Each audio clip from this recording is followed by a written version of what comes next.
Alright guys, welcome to your 33rd C++ tutorial, and in this tutorial I'm going to teach you guys an easier and quicker way to create an array, and that's through the use of loops. So in the last tutorial I taught you guys what an array was, and also that we can create an array using something called an array initializer list. And this is actually pretty useful when you're dealing with smaller arrays, but whenever we're working with bigger arrays, say that store 100 elements or 1,000 elements, we're going to need a quicker way to create that array instead of making a huge long list. So let me go ahead and show you guys exactly how to do that. So in our very first line, we're going to declare our array. We aren't going to set it equal to any values just yet. So I'm going to make an array called Bucky, and Bucky can hold 9 integers. So in this line of code, we're pretty much telling our compiler, hey compiler, whenever you run this program, you better set aside some space in our memory, enough space to hold 9 integers. So our compiler says, yes sir. Now, what we need to do is, well, let me just go ahead and whenever I'm done with this tutorial, I'm going to print out the elements on one side and the value, so I might as well give it a nice little prompt now. Element and value.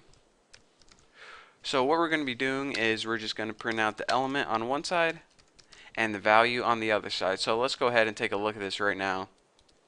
One space for elements, and I'm going to list those on this side, and right across from it I'm going to list their values right here. So if you're saying, alright, you talk to talk, now time to walk to walk. One way to create an array, like I said before, is the use of loops, and in this tutorial I'm going to be using the for loop. So let's go ahead and see what parameters we add for this. So we already know that whenever we create an array that holds 9 elements, every array starts at 0. So I think whenever we created this, int x, 0 would be a good place to start. And we also know that if we created an array that can hold 9 integers, the last index in that array, is going to be 8. Because count with me, get your fingers out. 0, 1, 2, 3, 4, 5, 6, 7, 8. I only counted to 8, but since we had 0 in there, that takes care of our 9 elements. Pretty cool, huh? So we only want to loop from 0 to 8. So that's why we write x is less than 9. We can make it easier. X is less than or equal to 8. Oops, not x comma. Less than or equal to 8. Either way works fine. X is less than 9 is a little bit quicker, but you know, what's one extra character? So now, of course, we want to use x plus plus to increment x by 1 each time. So now, whenever we see out x and line, just go ahead and run this real quick so I can show you guys. We get that 0 through 8, and you're saying that's pretty cool. So now we have the numbers 0 through 8, and those just happen to be the exact numbers that we need in our array. So now what we can do is something like this. Bucky x equals 99 or something stupid. So what this is going to do is it's going to go through your array, each element one by one, and assign it the value 99.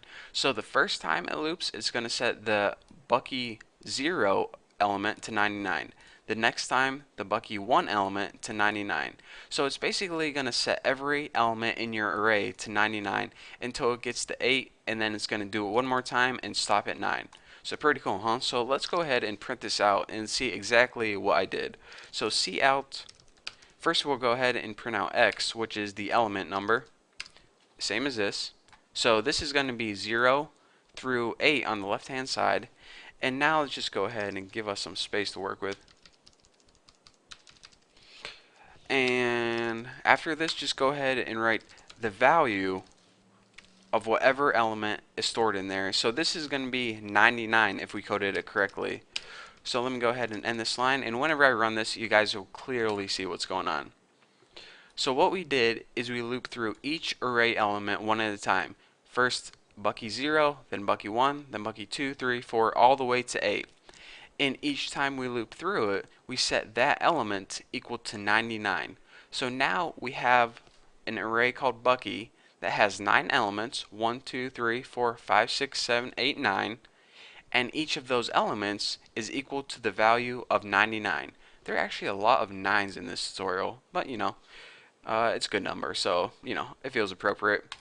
So let me talk you guys through this one more time in the code. In this line of code, we're basically declaring a 9-element Bucky array. We're telling our computer, make sure you set aside enough space to hold 9 integers in the array Bucky. So that's what it did in this line. In this line, all we did was print out a title, basically.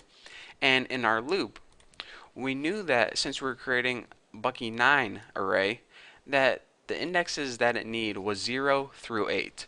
So we made a simple loop that basically looped through the numbers 0 through 8. And with those numbers, we could reference the Bucky element and assign it equal to the value of 99 for each one. And then, of course, we just printed out the index, which was 0 through 8, and then the value, which was 99 each time. So simple enough. So that is basically two different ways to create an array. Again, whenever you're working with really big arrays, and I don't know, it's just a lot easier than using an initializer list, because if you created an initializer list with like 100 values, then you would go ahead and have to type 100 values in here, and it would just get messy really quick.